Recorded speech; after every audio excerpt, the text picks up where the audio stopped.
Buenas tardes, Padre Obispo. Encontró el camino, que ayer se le perdió. Sí, ayer se me perdió el camino, pero ya, es que como ya estamos hoy a mitad de semana, miércoles, ¿ves? Vio que me encaminé. Bueno, eso esperamos, porque si no, un saludo a todos los que nos conectan a través de Católica Radio y las redes sociales para compartir la fe y la alegría de sentirnos hermanos y hermanas peregrinos en búsqueda del amor de nuestro Dios.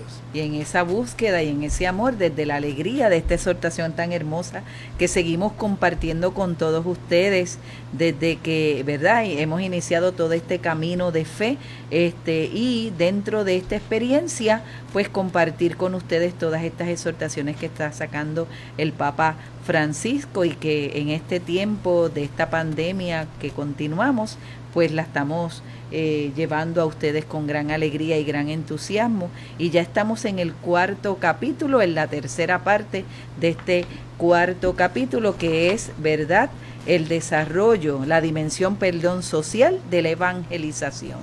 Y estamos entonces compartiendo con ustedes estos 4 principios que orientan específicamente el desarrollo de la convivencia social y la construcción de un pueblo, ¿verdad?, donde las diferencias se armonicen en un proyecto común. En ese primer principio compartíamos el tiempo es superior al espacio, iniciamos también y leímos la unidad prevalece sobre el conflicto, y en el programa de ayer dábamos inicio a la realidad. La realidad es más importante que la idea, y en el numeral 231 y 232 decíamos pues instaurar un diálogo constante entre la idea y la realidad.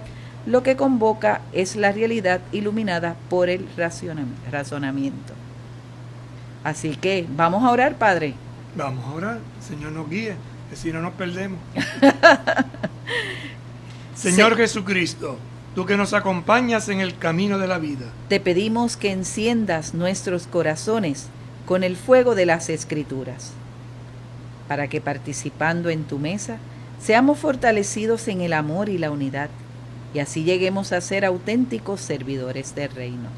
tú que vives y reinas por los siglos de los siglos. Amén. Santa María de Guadalupe, Ayúdanos a ser discípulos misioneros. San Juan Diego, Ayúdanos a ser discípulos misioneros. Beato Carlos Manuel. Ayúdanos a ser discípulos misioneros. Ese reto, esa aventura de ser discípulos misioneros, pero con conciencia, con responsabilidad, guiados por esta sabia exhortación del Papa, la alegría del Evangelio, nos lleva a reflexionar sobre nuestra realidad social. Y estamos en este número donde, en este principio de la realidad de más importante que la idea, vamos reflexionando y aterrizando pequeños puntos que nos ayuden a cada vez más crecer, madurar, para decidir con mayor claridad. Continuamos. Nos dirá el Papa en el numeral 233. La realidad es superior a la idea. La realidad es superior a la idea. Lo que vemos, lo que tocamos, lo que palpamos es una realidad. Eso es mucho más que la idea que yo pueda tener en mi cabeza. Este criterio hace a la encarnación de la palabra y a su puesta en práctica. En esto conocerá el Espíritu de Dios. Todo espíritu que confiesa que Jesucristo ha venido en carne es de Dios. Entonces nos pone ahí un principio de fe. La realidad es superior a la idea. ¿Cuál es la idea? ¿Cuál es la realidad? Pues la idea es que el Hijo de Dios se ha encarnado, la idea. Pero la encarnación la hace real. Por eso dice que este criterio hace a la encarnación de la palabra y a su puesta en práctica. En esto conocerán el Espíritu de Dios.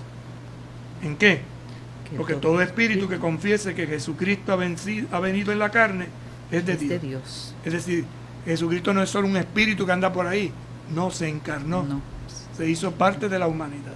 Por eso, el criterio de realidad de una palabra ya encarnada y siempre buscando encarnarse es esencial a la evangelización. Este es importantísimo para el proceso de evangelización. Que la realidad de una palabra ya encarnada. Jesucristo es la palabra encarnada. Y siempre buscando encarnarse. Sí. ¿Y dónde se encarna Jesús? En la iglesia, en los cristianos. Dice, es esencial a la evangelización, porque eso no sería simplemente una idea fuera de la realidad, no tocaría carne, no tocaría la vida. Nos lleva, por un lado, a valorar la historia de la iglesia como historia de salvación. Entonces, valora la historia. ¿Cuál historia? La de la iglesia, pero como una historia de salvación. A recordar a nuestros santos que inculturaron el Evangelio en la vida de nuestros pueblos. ¿Qué quiere decir esto? En la cultura, en la vida concreta de los pueblos distintos, tanto de los 5 continentes, en la vida de los santos, esta verdad se ha hecho carne, se ha hecho vida. Y por eso no es simplemente un colonialismo, sino es un encarnacionismo. Es decir, cada cultura puede escoger la verdad del Evangelio como propia. A recoger la rica tradición bimilenaria de la Iglesia, sin pretender elaborar un pensamiento desconectado de ese tesoro, como si quisiéramos inventar el Evangelio. Sacándolo de la realidad, inventamos un Evangelio que no toca la vida, no toca la realidad, no toca la existencia. Entonces es un invento, una idea. No. La experiencia cristiana no es esa, es todo lo contrario. Por otro lado, este criterio nos impulsa a poner en práctica la palabra. Ven, ese criterio de tocar la realidad nos pone en práctica, nos lleva a poner en práctica la palabra, no quedarse simplemente en elucubraciones mentales. A realizar obras de justicia y caridad en las que esa palabra sea fecunda. Que la palabra sea fecunda en obras, en acciones concretas que tocan la vida, la justicia, la caridad. No poner en práctica, no llevar a la realidad la palabra, es edificar sobre arena, permanecer en la pura idea y degenerar en intimismos y gnosticismos que no dan fruto, que esterilizan su dinamismo. Y aquí nos hace volver a los primeros capítulos, ¿verdad? Donde se hablaba del gnosticismo, donde se hablaba del intimismo. Esa experiencia que, volvemos a lo mismo, nos saca de la realidad, nos hace estar fuera de la historia, nos hace no aterrizar, no tener raíces. Bien, entonces con este numeral finalizamos este tercer de la realidad, ¿verdad? La realidad es más del principio, gracias Padre. La realidad que es más importante que la idea. Que tiene entonces un pequeño resumen, 4 conceptos que identifican, ¿verdad? La realidad es más importante que la idea, por eso el Papa propone instaurar un diálogo constante entre la idea y la realidad, un diálogo conversatorio. Esto nos hace entender que lo que convoca es la realidad. Lo que me convoca a mí es ver, es tocar, es palpar. Y este palpar y este tocar se ilumina por el razonamiento, se ilumina por la cabeza. Es palpar, es tocar con el corazón, los sentimientos, pero con la cabeza que da orden y concierto. Y esto nos lleva a entender un criterio de realidad. Y ese criterio de realidad es entender que la palabra, Jesucristo, Hijo del Dios bendito, ya encarnada, siempre busca encarnarse. ¿Y dónde se encarna la palabra hoy? En la iglesia, en los cristianos. Ahí entonces pasamos a este cuarto principio, que tiene que ver con el todo. Y entonces dirá, el todo es superior a la parte. A veces pensamos que la parte es más importante que el todo. No. El todo, el conjunto. Por eso la unidad mira el todo, no simplemente una partecita. En el número 234 dice, entre la globalización y la localización también se produce una tensión. Sí, que hay tensiones por todos lados. Esto es importante porque a veces pensamos que hay que vivir sin tensión. No, es que la tensión es lo que nos mantiene vivos, lo que nos hace entender que estamos, que existimos. Hace falta prestar atención a lo global para no caer en una mezquindad cotidiana. Global, mirar el conjunto, mirar más allá, perdonen la expresión de mis narices, y ver que hay otras narices. Hay un dicho español que dice, la torre más grande que existe es la de mi iglesia, porque en España los pueblitos, ¿verdad? Pues así es la iglesias. Y la idea era hacer la torre más alta, ¿ves? Y entonces, claro, cuando iban a otro pueblo y veían una torre más alta, decían, ¡ay! Más alta que la de mi pueblo, más alta que la de tu pueblo.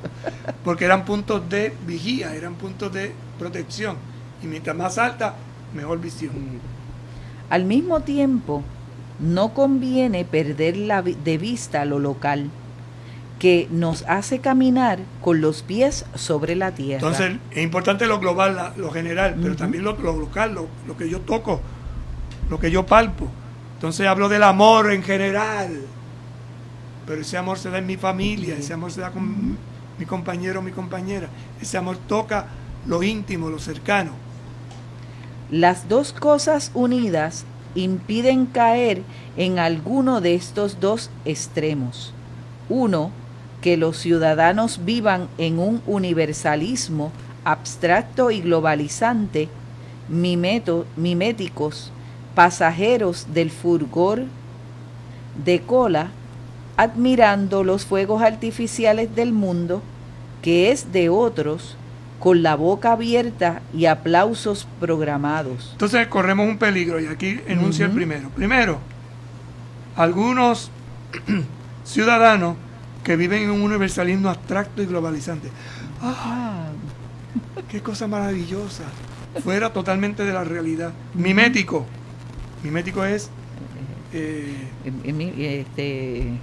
como un drama, como una mímica, como un ejemplo, pero no es palpable.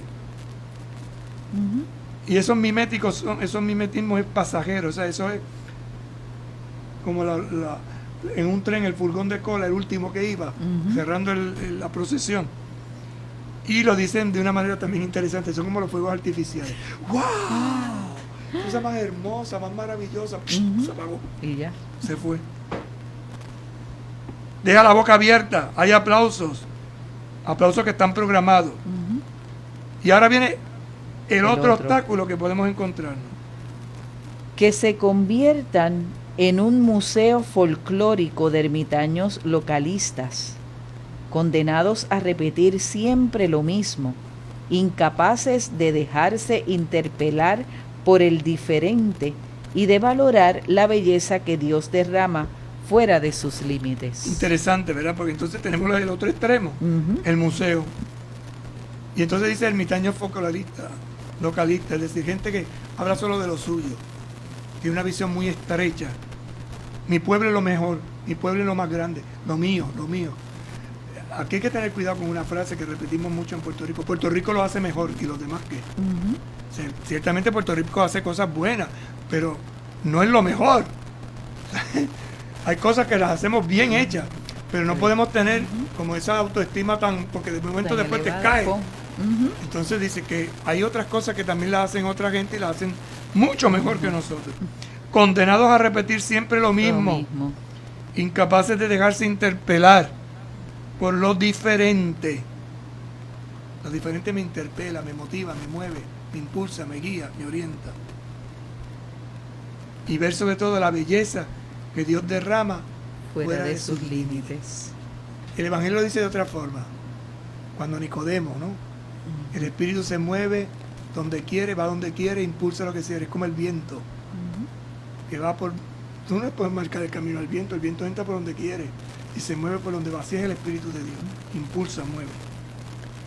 El todo es más que la parte. Y también es más que la mera suma de ellas. Entonces, no hay que obsesionarse demasiado por cuestiones limitadas y particulares. El todo es más. Y entonces implica, ¿verdad? No es simplemente la suma de ellas. Entonces no hay que obsesionarse demasiado por cuestiones limitadas y particulares. Siempre, dirá el Papa, hay que ampliar la mirada para reconocer un bien mayor que nos beneficiará a todos. Tener horizonte, ampliar la mirada. Volvemos a los gringos, ¿verdad? Nos quedamos estrechamente en lo poquito. Pero hay que hacerlo sin evadirse, sin desarraigos. Sin evadir, sin desconectarte, en el equilibrio, la armonía que decía en el número anterior. Es necesario hundir las raíces en la tierra fértil y en la historia del propio lugar, que es un don de Dios. Con una frase muy común que escuchamos con cierta frecuencia: el que no conoce la historia está condenado a repetir los mismos errores. Por eso dice: es necesario hundir las raíces en la tierra firme, fértil. Y en la historia del propio lugar. Si usted no conoce su historia, sus raíces, ¿de qué va a hablar? Está fuera de la realidad, está alienado. Que es un don de Dios. La historia es un don de Dios. Mi tierra es un don de Dios, dado a mí. Y por eso no soy mejor ni peor que los demás. Soy lo que soy, gracias a Dios. Se trabaja en lo pequeño, en lo cercano, pero con una perspectiva más amplia. Maravillosas palabras del Papa. Se trabaja en lo pequeño, en lo cercano, pero con una perspectiva más amplia. Del mismo modo, una persona que conserva su peculiaridad personal y no esconde su identidad cuando integra cordialmente una comunidad, no se anula, sino que recibe siempre nuevos estímulos para su propio desarrollo. No es ni la esfera global que anula, ni la parcialidad aislada que esteriliza. Interesante, ¿verdad? Te hace mirar el conjunto. Y eso te da amplitud, eso te da un corazón grande. A veces lo cantamos en la liturgia: dame un corazón grande para amar, fuerte para luchar, valorando lo que tengo, pero valorando también los de los demás. Pausamos y en breve regresamos. Con un paso de fe a Cristo verás, con un paso de fe a Cristo verás, con un paso de fe a Cristo verás, con un paso de fe a Cristo verás. ¡Los cuatro! Moverás las montañas, caminas sobre agua, caminas sobre fuego. Su palabra y baja el río.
continuamos compartiendo con ustedes esta exhortación apostólica sobre la alegría del Evangelio y estamos compartiendo con ustedes estos 4 principios, ¿verdad?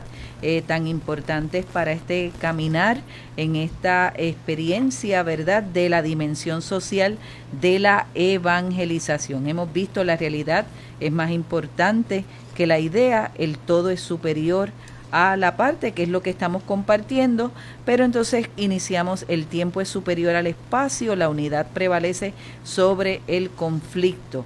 Y entonces vamos a continuar compartiendo con ustedes, ¿verdad? El todo es superior a la parte, donde ya hemos leído el numeral 234 y 235, y nos dirá el 236. El modelo no es la esfera, que no es superior a las partes, donde cada punto es equidistante del centro y no hay diferencias entre unos y otros. Papa va a utilizar ahora un modelo, nos dice, tengan cuidado que de lo que estamos hablando, para que lo comprendan con un signo, no es la esfera, es decir, el círculo. Y va a utilizar otra figura geométrica que a él le gusta muchísimo, que es el poliedro. El modelo es el poliedro, que refleja la confluencia de todas las parcialidades que en él conservan su originalidad. Que es un poliedro, hermana, busque su diccionario. Un poliedro. No es un parque, un lugar, poli. Vamos a buscar poliedro. Poliedro. Si el círculo es la distancia, ¿verdad? Todas las distancias son iguales, cada punto es equidistante del centro y no hay diferencia entre uno y otro. Cuando usted ve una pizza, ¿verdad? Que es circular, usted le saca todos los pedazos igualitos. Ajá. El poliedro, vamos a ver qué es. Ok, dice poliedro. Cuerpo geométrico limitado. Usted qué buena matemática, porque yo de geometría no sé nada. Cuerpo geométrico limitado por caras planas o polígonos. Cuerpo geométrico Limitado por cada... planas o polígonos. Vamos a ver aquí, espérese. Dice, un poliedro es, en el sentido dado por la geometría clásica al término, un cuerpo geométrico cuyas caras son planas y encierran un volumen finito. La palabra poliedro viene del griego clásico poliedron, de la raíz polis, muchas, y de edras, base, asiento, cara. Muchas bases. Entonces el poliedro es una figura geométrica que la tires como la tires, tiene distintas bases y siempre va a caer igual. Por eso al Papa le gusta mucho esa definición, o más que esa definición, esa figura geométrica a la hora de hablar de esta clave que nos está dando el todo es superior a las partes. Aquí está. Sí, ahí está el dibujito, pero El como dibujito. no lo podemos transmitir por la... Sí. Entonces, pero usted sabe por qué yo dije un parque o un lugar así, porque... en los parques hay poliedro. No, es que hay... Por la parte esa Poli es del mucho. polideportivo, pero es un sitio donde aglomera gente. Sí, pero también. poli es mucho. Entonces poliedro, mire lo que dice de edro. Ajá. Voy aquí.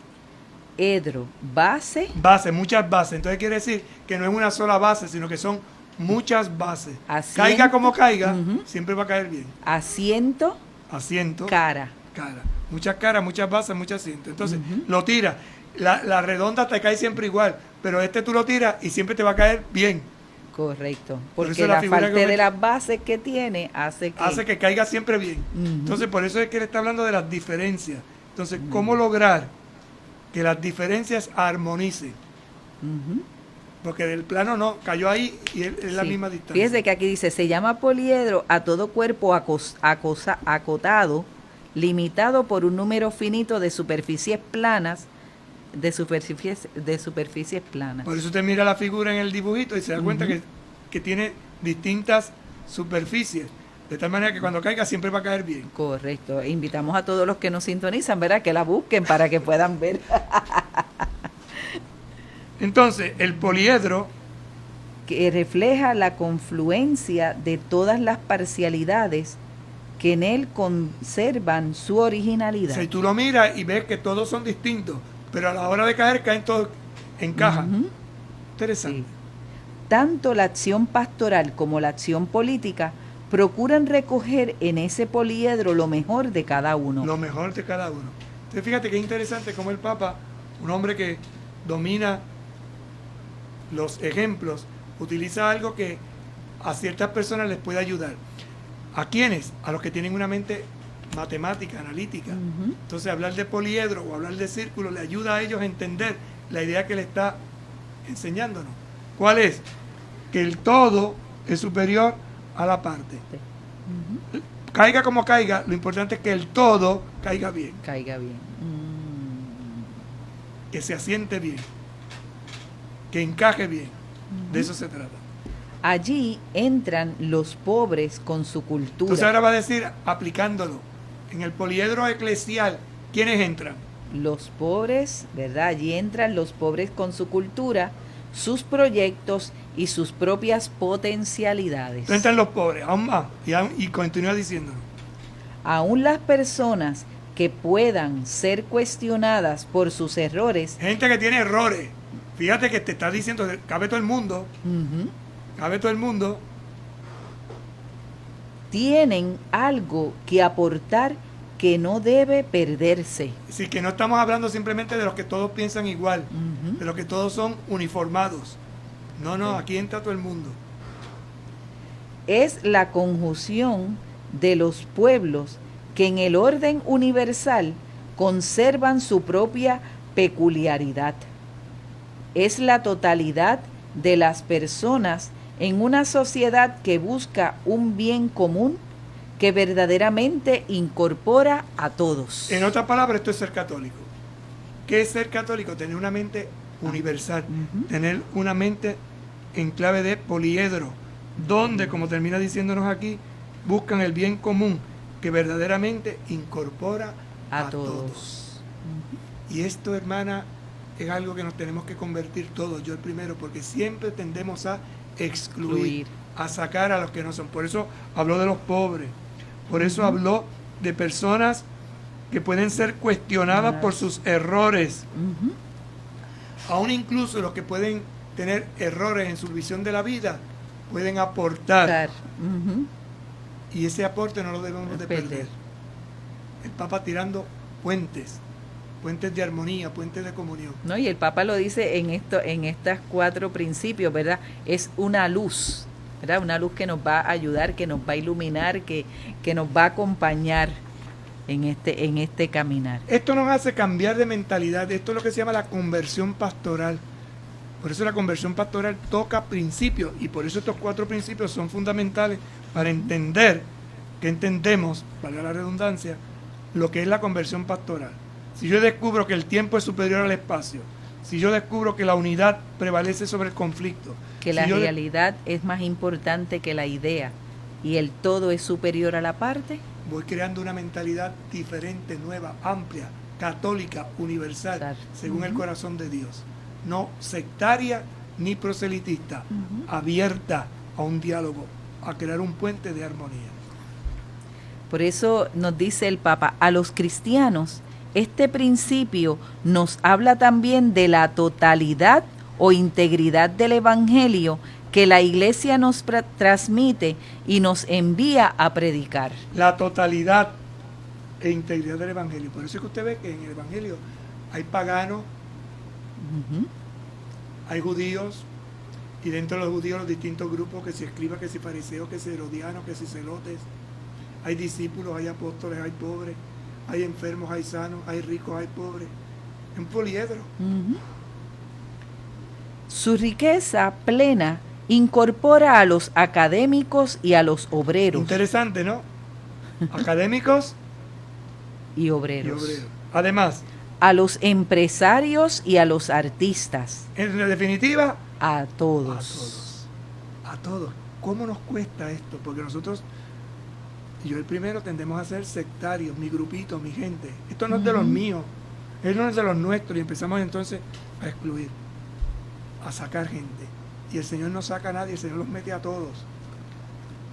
La mística popular acoge a su modo el Evangelio entero y lo encarna en expresiones de oración, de fraternidad, de justicia, de lucha y de fiesta. Interesante.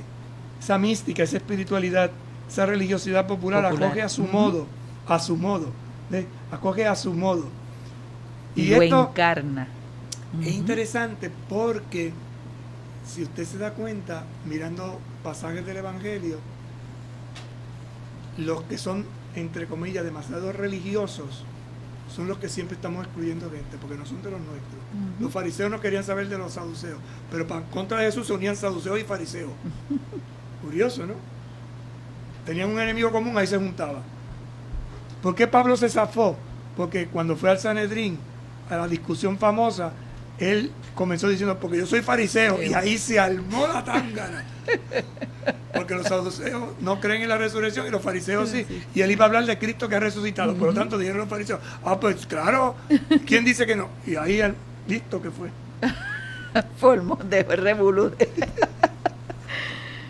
La buena noticia es la alegría de un padre que no quiere que se pierda ninguno de sus pequeñitos. Ay, lea eso otra vez porque eso es importantísimo que nos lo metamos, valga la expresión, entre ceja y ceja, porque no es lo que yo piense o lo que yo quiera, es lo que el Padre ha proyectado.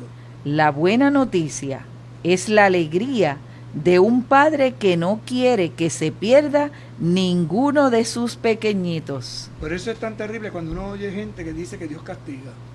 Ay, sí. Porque no es eso. O sea, esa no es la buena noticia. O sea, tú te condenas a ti mismo si tú quieres, pero eso no es lo que Dios quiere para ti. Dios quiere para ti la salvación. Sí. Y nosotros tenemos que estar empeñados en buscar la forma de salvar a la gente. Le he comentado otras veces, ¿verdad? En una obra francesa muy interesante, en la que el Papa cita, y esto lo citó muchas veces durante el Año de la Misericordia, de un abad, un sacerdote francés, que en la época de la Revolución había un hombre condenado a muerte que renegaba de todo y lo habían condenado a muerte y el sacerdote quería que se confesara, o sea, que pidiera perdón de sus pecados, pero él decía que no se podía arrepentir de lo que había hecho porque no sabía, porque le gustaba lo que había hecho y que no se podía arrepentir. Bueno, y había pecado de muchísimas formas y entonces ya al final, la última lucha, a punto ya de morir, a unos minutos, el sacerdote se le acerca y le dice, pero ven acá, tú no le vas a pedir perdón a Dios. Pero padre, ¿cómo usted quiere que yo le pida perdón a Dios si es que lo que yo hacía me gustaba? Y él decía, pero ¿cómo que te gustaba? Pues claro, mire, pongamos el caso de las mujeres, pues si me gustaban todas, pues yo iba con todas y disfrutaba a todas. ¿Y cómo me voy a arrepentir de eso? Si es que me gustaba. Y entonces el padre se le hace ingenio y le dice, pero ven acá, ¿no te gustaría pedirle perdón a Dios de qué? Y él dice, ¿de qué? ¿De qué? De que no le puedes pedir perdón. De que tu pecado está grande, de que no le puedes pedir perdón porque estás empecatado. Y entonces, y él lo pensó bien y dice, pues es verdad. Pues mire, de eso sí me puedo pedir perdón. Y ese fue la clave, ¿no? Con la cual... El eslabón. La armonía. ¿Cómo lograr que entiendas que no es el pecado como el pecado, sino la misericordia de Dios? Que no te niegues a la misericordia de Dios, que no te cierres a la misericordia de Dios. Yo sé que este ejemplo algunos lo van a entender y otros no lo van a entender, pero la clave radica en descubrir que Dios quiere la salvación de todos. Por eso esta frase es tan importante. La buena noticia, es decir, el Evangelio, es la alegría de un padre que no quiere que se pierda ninguno de sus pequeñitos. Lo vemos en la parábola del hijo pródigo. El hijo mayor no quería entrar. Ya se había reconciliado el menor y el hijo mayor no quería. ¿Y qué hace el padre? Sale a buscarlo y busca de la misma forma. Al final no sabemos si entró o no entró. Lo deja así para que nosotros podamos pensar de que entró. Correcto. Que logró su objetivo. Y de eso se trata, de que anunciemos como catequistas, como evangelizadores, como hombres y mujeres de fe, a un padre que tiene una alegría profunda cada vez que uno de sus hijos vuelve a la casa y él lo acoge y lo recibe, le da el vestido nuevo, le pone la túnica buena, le pone el vestido, utilizando las diversas comparaciones, le pone la sandalia y le da el anillo de la fiesta, el anillo de la alegría, el anillo de la salvación. Así brota la alegría en el buen pastor que encuentra la oveja perdida y la reintegra a su rebaño. Lo más loco es eso. Pero ¿cómo deja las 99? Pues se perdió una. Es que si no atiendes una, no atiendes las 99, porque un día se te pierde una y otro día te pierde otra. Y al final la vas a perder todas porque no quisiste ni atendiste la que tenías que querer y atender. El Evangelio es levadura que fermenta toda la masa y ciudad que brilla en lo alto del monte, iluminando a todos los pueblos. Lo curioso es que la levadura es poquita. Tú no puedes echar un levadurón. O sea, tú no puedes echar un puñado de levadura. Tú echas una cucharita. Y lo mismo la luz. Tú no puedes poner 25,000 velas, porque entonces se arma un fuego. La necesaria, el punto de referencia. De eso se trata. Hacer referencia a ese amor de Dios gratuito que se ofrece en Jesucristo. El Evangelio tiene un criterio de totalidad que le es inherente. No termina de ser buena noticia hasta que no es anunciado a todos, hasta que no fecunda y sana todas las dimensiones del hombre, hasta que no integra a todos los hombres en la mesa del reino. El todo es superior a la parte. Léalo otra vez porque eso es una clave bien interesante para entender el Evangelio.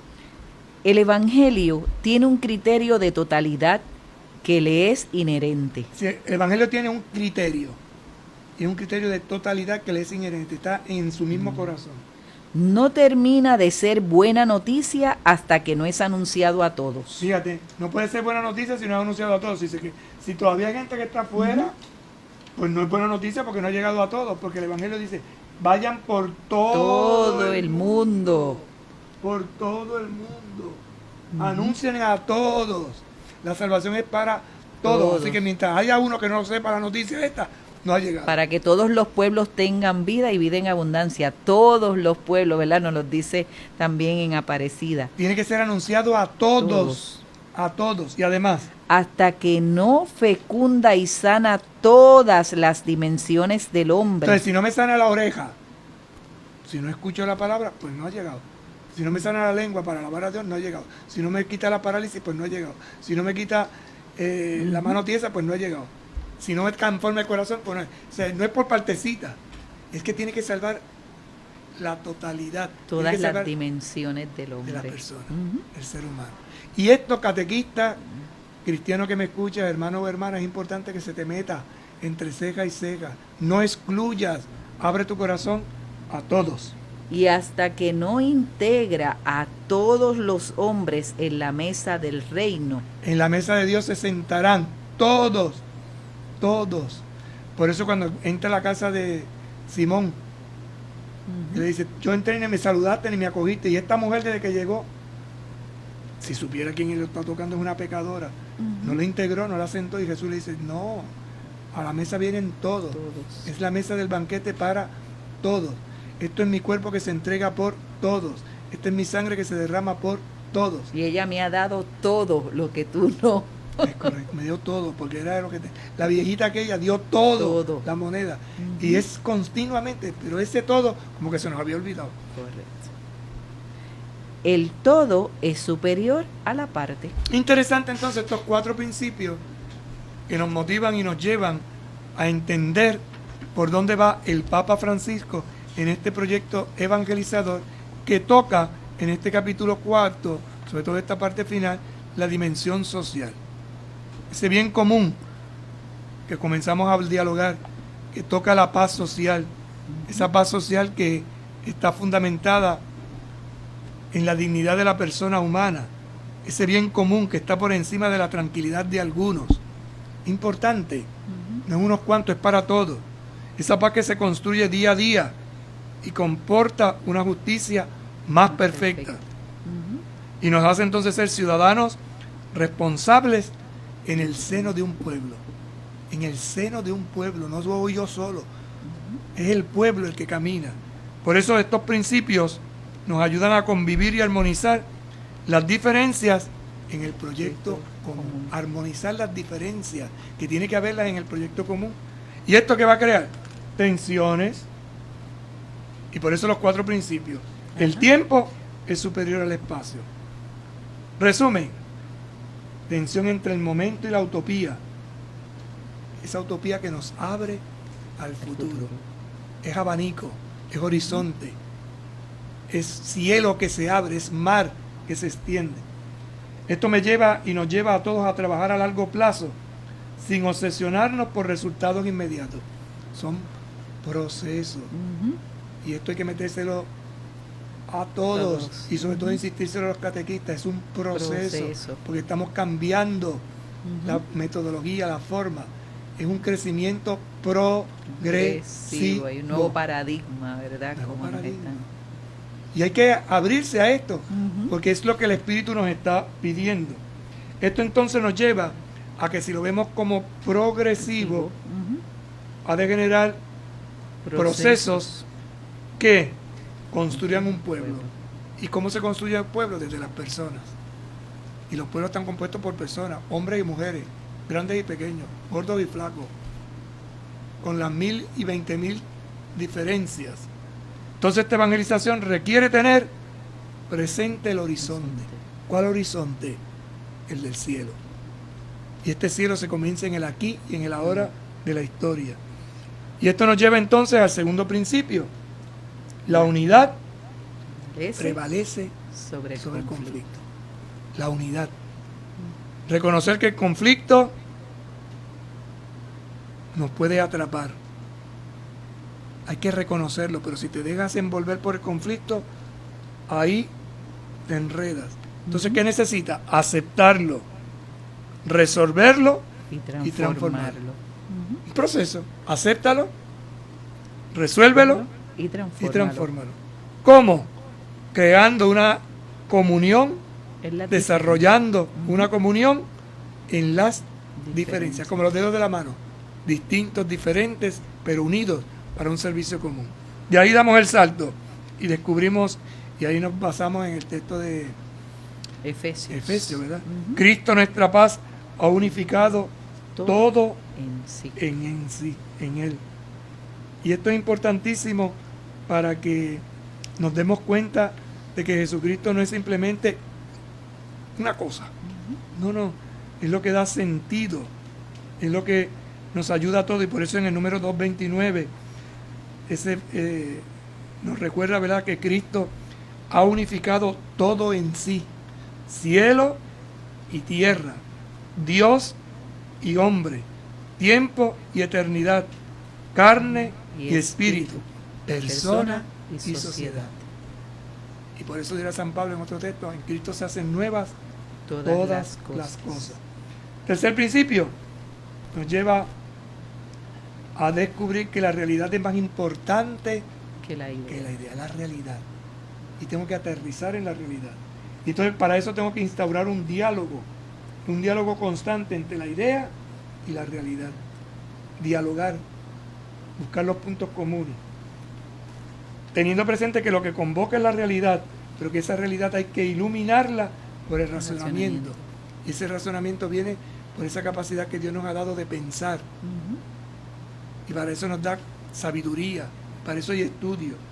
Y de ahí entonces brotan nuevos criterios, un criterio de la realidad fundamental y básico, que está fundamentado en que la palabra ya encarnada se encarna, busca siempre encarnarse. ¿Dónde? En la iglesia. Y por eso Jesucristo resucitado camina por las calles de las comunidades, camina por el mundo a través de tu acción y de la mía. El último principio, el todo es superior a la parte. Y entonces esto nos lleva a prestar atención a lo global, pero sin perder de vista lo local. Trabajar en lo pequeño, pero con una perspectiva amplia. Y nos ponía un ejemplo, no solo el círculo, sino el poliedro como modelo. ¿Por qué? Porque el poliedro refleja todas las parcialidades que en él conservan su originalidad. Distintos, diferentes, pero unidos en sí. Para finalmente, y con esto terminamos, acoger el Evangelio entero y encarnarlo en expresiones de oración, de fraternidad, de justicia, de lucha y de fiesta. El Señor nos ayude y que en este atardecer la Virgen nos acompañe para poder vivir lo que hemos reflexionado. A ella se lo pedimos. Santa María de Guadalupe, en un mundo en el que a veces desoímos la voz de Dios y cerramos nuestro corazón a los gritos y necesidades de las personas, Nosotros queremos ser contigo y como tú, misioneros y misioneras que hacen suya la revolución de la ternura, para que la iglesia llegue a ser casa para muchos, madre para todos los pueblos y signo creíble de un mundo nuevo. en estos tiempos de pandemia, ayúdanos a poner corazón donde la enfermedad ha provocado muerte, soledad, pobreza y desesperanza. Madre de Dios y Madre de la Iglesia, queremos guardar como tú la palabra de Dios y hacer la vida con generosidad y alegría. Acompáñanos en nuestro camino, para que no busquemos otra cosa que seguir a Jesucristo y buscar en todo la gloria de Dios. Amén. Que el Señor esté con ustedes. Y con tu espíritu. Que les bendiga y les acompañe el buen Dios Todopoderoso, Padre, Hijo y Espíritu Santo. Amén. Hasta mañana, si Dios quiere. Hasta mañana y muy buenas tardes. Con un paso de fe a Cristo verás, con un paso de